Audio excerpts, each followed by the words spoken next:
This is When Jeff Comes Home, Chapter 19.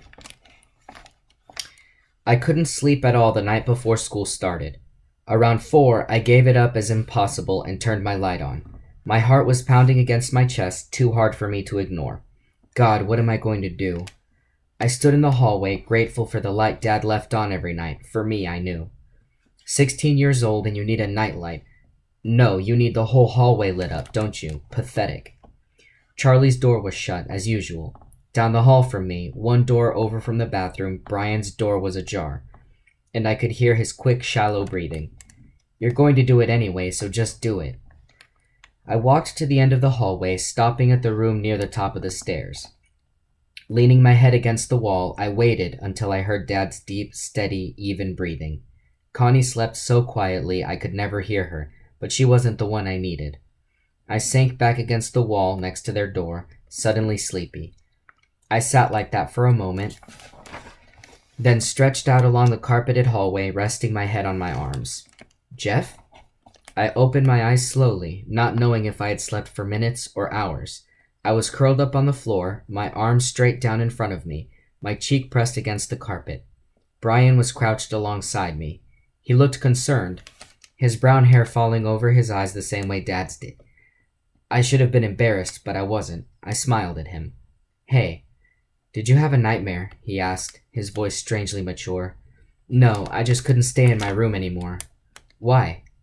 Because I was afraid, I said flatly. Brian nodded. He glanced into Dad and Connie's room, then leaned forward. You can sleep in my room if you want, he said quietly.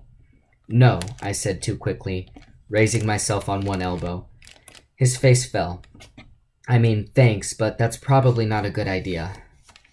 Unbidden, a quick image of Brian and me curled up on the same bed flashed through my mind, and Connie discovering us that way. For the first time, I felt a flash of pure hatred at Ray. God damn you for spoiling everything.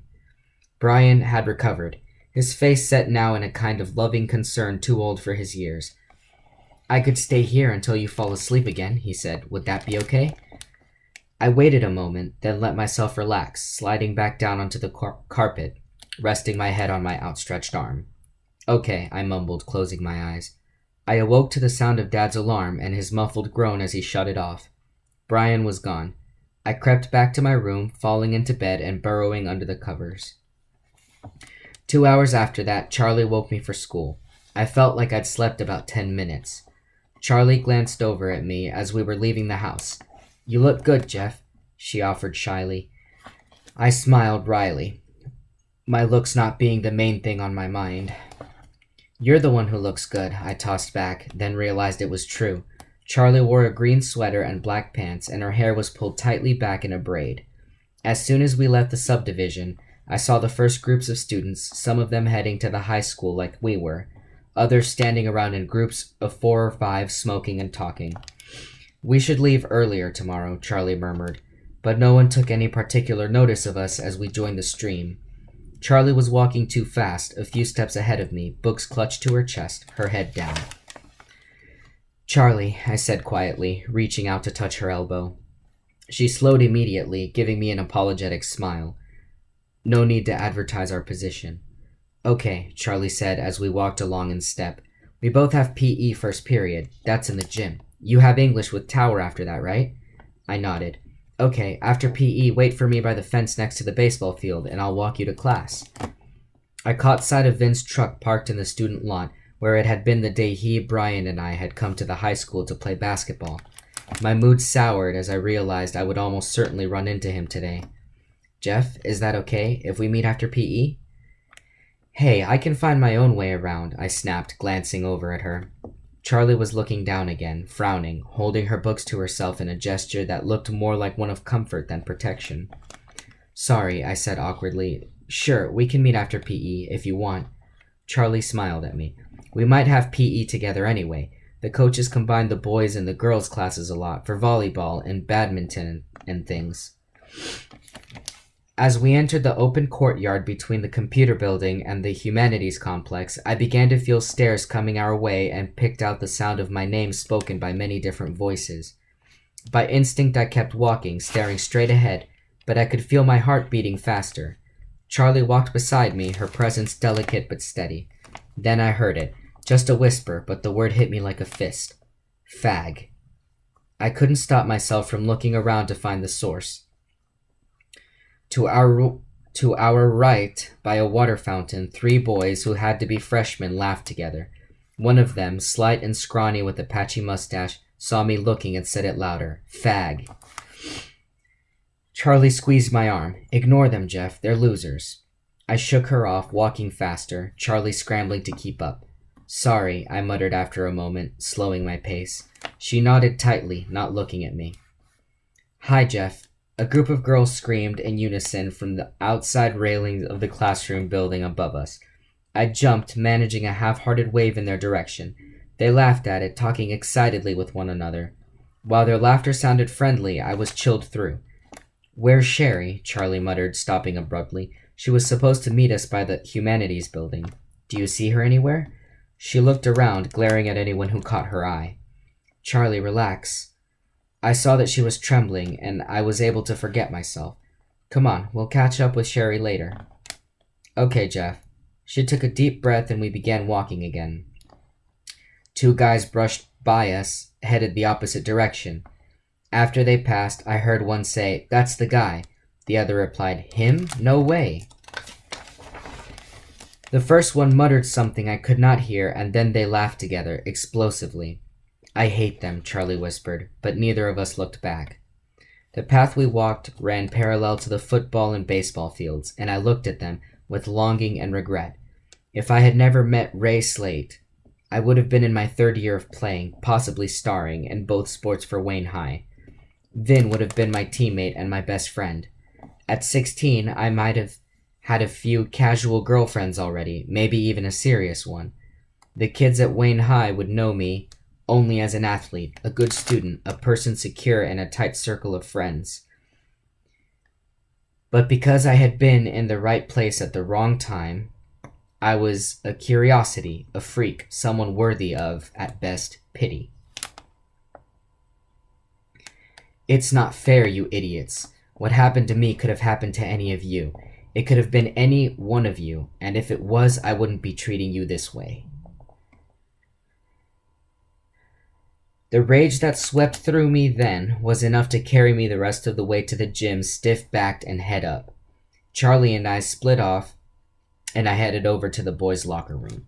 I slowed down, sweat breaking out on my forehead, as I saw Vin huddled with Andy Keller and 2 other guys under the awning next to the locker room door. My first thought was of flight, damn everything else. But one of them had seen me, a squat fireplug and a guy I recognized as Ryan Tanner, one of our group from Wayne Elementary. Hey, there he is, Ryan said, nudging Andy.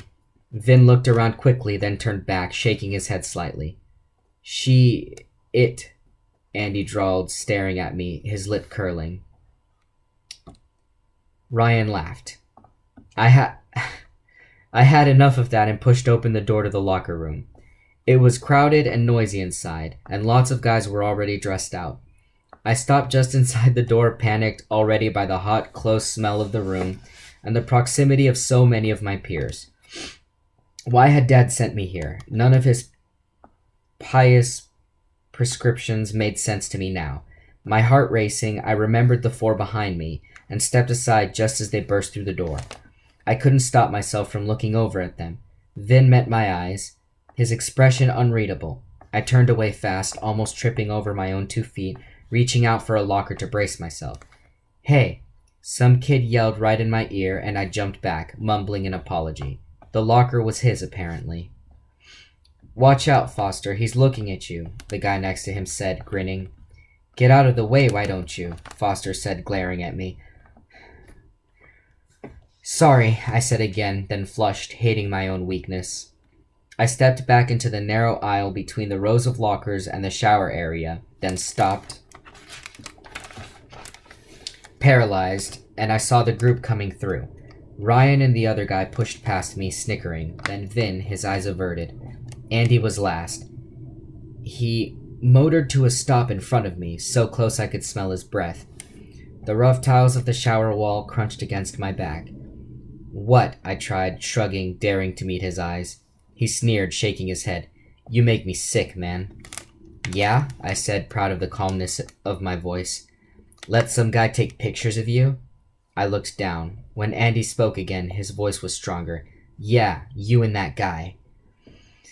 Andy, come on, Vin said from somewhere nearby. He sounded tired. I didn't bother to look up. Andy waited a moment, letting me feel it, then drew back, snorting, walking away with a swagger. I sighed involuntarily, leaning back against the tiled wall, standing up again when I noticed a short, muscular man, unmistakably a coach, headed in my direction. Jeff Hart? I nodded. I'm Jake Lewis. He held out his hand, and after a moment, I took it. Lewis's handshake was firm and brief. Come up to the office, and I'll give you your locker assignment. I was wary, expecting questions or a lecture, or both, but Lewis was businesslike as he laid out the rules and routine of his PE class.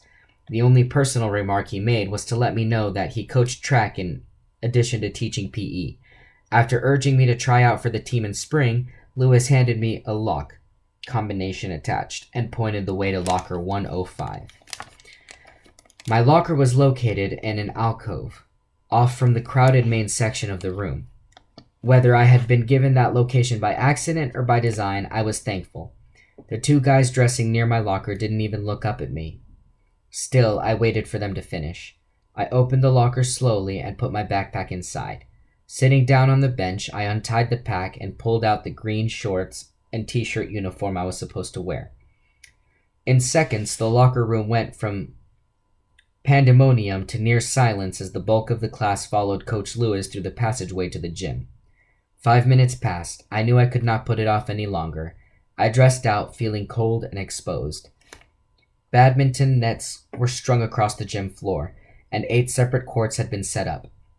Coach Lewis and a tall blonde woman dressed in sweats were lecturing a mix of guys and girls standing over the basketball bleachers. I joined the edge of the circle. Charlie stood opposite, near the coaches. She caught my eye and smiled over at me. I nodded, giving her a half wave. Okay, people, the woman teacher concluded, break into small groups and practice serving. Charlie hurried over. Sherry's going to get the rackets. Practice with us, okay? Her smile looked forced, and I wondered what she had heard while I was in the locker room. I hadn't played badminton since I was about 9, but the knack returned to me quickly. Soon Charlie and Sherry were giggling, and I was trying hard not to smile as we became involved in an elaborate game of hot potato. Sherry slid the birdie drop when Coach Lewis blew his whistle. Listen up. Break into teams of 4, boys against girls. Extra people rotate in. Come on, let's get some games going. Charlie and Sherry looked at each other. That my dilemma was as obvious to them as it was to me was humiliating. Maybe you can stay with us, Jeff, Sherry said.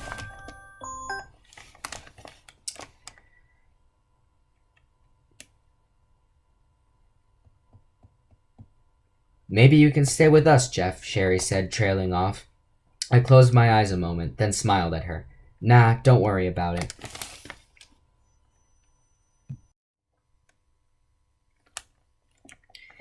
Hey, Sherry, play with us, a girl called from a nearby court. You too, Charlie. Sherry moved off, but Charlie hesitated, looking back at me. Go ahead, I said, trying not to sound impatient. Charlie nodded, walking off. I stood back, trying to blend into the wall. Vin's team was playing fast and furious already, lined up against 4 girls who looked like athletes themselves. I watched them for a while until I noticed Andy watching me. I looked away fast, catching the coach's eye as I did. Hart, what are you doing over there? He called, coming my way. Blushing, I shrugged my shoulders. Find a team then, and he hesitated, looking around. There, he said, pointing to the nearest court. Charlie's. Stand by the net and wait your turn to rotate in. Yes, sir, I said automatically, blushing again as he turned to stare. Right then. Lewis nodded awkwardly, showing me the way. No, coach. One of the guys cried as I arrived. Why do we have to take him? As I shuffled in place, Lewis watched the guy, who wilted under his stare. Lewis turned back to me. Got a watch? Good. Let them go another 5 minutes, then rotate in. Hooten, he pointed. You're out at that point. Coach, why don't you put Hart on the girls' side? Another guy spoke, grinning, looking over at Hooten for approval. Lewis stared at him. Now why should I do that, Woods? You know, Coach. You're the one who told us. I closed my eyes. It seemed another group of people had been discussing me and my problems. You're out, Woods, Lewis said coldly. Come with me. Lewis strode off toward the far corner of the gym, Woods trailing after him sullenly. Hooten watched them go, grinning, then started the game again, serving brutally hard into the girl's face. I stayed where the coach had indicated, trying to look cool but shaking inside. Glancing at my watch again, I saw that the period wasn't even half over. I wasn't about to insist on rotating into the game, but Sherry, who seemed to have appointed herself captain, did it for me. Okay, Mark, it's been 5 minutes. Let Jeff take your place. Hooten said, No way. Just as I said, That's okay, I'll just watch. I regarded him coolly. He stared at me, smiling. I had backed down too easily. Steeling myself, I looked him over. Hooten's mouth appeared to be the strongest thing about him. He was easily 5 inches shorter than me, and a pot-belly strained against the fabric of his t-shirt. I looked him over again, sneering this time, wanting him to know that if I cared to do it, I could best him physically, no problem. For the first time, Hooten looked uncertain, but he blustered it out. Don't look at me, boy, you faggot. I blushed again, retreating. How could a word hold so much power over me? A word after everything I lived through with Ray. You can have your fucking game, I muttered. I turned my back to him, heading for the gym wall. So, Hart, did you like it? Hooten called after me. I stopped, my face burning. Charlie came over and touched my arm. I recognized the expression on her face. Charlie, don't. I meant both for her not to cry and not to touch me. She understood, backing away. I could think of nothing to say to Hooten, but I knew at least I could face him down. Turning back, I met his stare directly, keeping my face expressionless. Hooten grinned, knowing he had the edge. Vin's team stood motionless, watching the action on our court. Vin was at the edge of the group, his eyes on Hooten, head cocked to listen. I felt like a deer stunned by the headlights. I knew disaster was coming, and there was absolutely nothing I could do to prevent it. So, sweetheart, you miss getting it regular? Hooten laughed, glancing around at the others. He stopped laughing when he saw Vin coming his way. Swearing to myself, I scanned the room for Coach Lewis. He was at the other end of the gym talking to Woods, writing something down on a clipboard. I didn't want this. I didn't want any of it. Vin walked right into Hooten's comfort zone, towering over him. When Hooten tried to back up, Vin grabbed a handful of t-shirt, pulling him close. You know what they say, Hooten. The more a guy talks about it, the more likely he is one. Hooten was actually standing on tiptoes. I wasn't talking to you, he choked out, trying to backpedal. Vin's friends, including Andy, came to stand behind him. No, but I'm talking to you, dickhead, Vin said calmly. Stop it, I told him. I can fight my own battles. Vin considered that, then said, I don't like assholes, so this is my battle. He focused his attention back on Hooten. You don't say a word to him without saying it to me first. Then I'll let you know if it's okay. Got that? Vin kept his hold on Hooten until he nodded. Then he released him like he was throwing away used tissue. The girls and most of the guys laughed as Hooten stumbled and fell to the floor. Coach Lewis charged over, ready to explode. He looked from Hooten, still on the floor, to Vin, cool and collected a few feet away from him. Looks like I'm going to have to babysit these boys, Perini, he said finally. Yes, sir, Vin said blandly. Coach, I want Hart on my team. Lewis regarded me. Yeah, go ahead, he said crisply, nodding to Vin. And Hooten, get off your ass unless you want to join Woods and take an F for the day. We reassembled in Vin's court. Hey, Keller, he said to Andy, let Jeff take your spot. Andy looked at him in disbelief. Vin stared back at him, raising his eyebrows. Andy gave, muttering to himself. I stepped into Andy's spot, holding my breath as I passed him. I was the first one out of the gym when the bell rang. The guys filing into the locker room after we were mostly subdued. But each one, as he passed, glanced over at me, and I heard several of them rehashing what had happened between Vin and Hooten, embellishments added. No matter what Dad expected from me, I had had enough. It was not in me to serve as chief freak in a traveling sideshow. Vin's gesture was meaningless, stemming from sudden pity or the urge to play big man for an audience. I couldn't accept it either way. I paced outside the girls' locker room, waiting for Charlie so I could tell her I was leaving. My foot caught on a depression in the sidewalk, and I stumbled into a chain-link fence, cursing. But I felt how the sun had touched the metal, and I threaded my fingers through the links, leaning back gradually, resting my entire weight against the fence. After a minute or two, I heard the distinctive creak of the boys' locker room door swinging open and then someone calling my name. I stood up, tense. Vin came charging around the corner. When he saw me, he stopped dead. "Why'd you run out like that?" he said, attempting a smile. I gave him the coldest, most knowing look I could muster. "Come on, say something." "Okay, thanks. Is that what you want to hear? You're free. You can feel good about yourself now." Vin stared at me, tilting his head as if he had not heard correctly. "What are you talking about?" "I'm impressed. The coach was impressed. The geek was impressed. No one's watching now. I'll take it from here." "What does that mean, you'll take it from here?" Vin was starting to look angry. Charlie came out of the girls' locker room and hurried over to join us. "Charlie, don't worry about anything, but I'm leaving." I left without waiting for her response.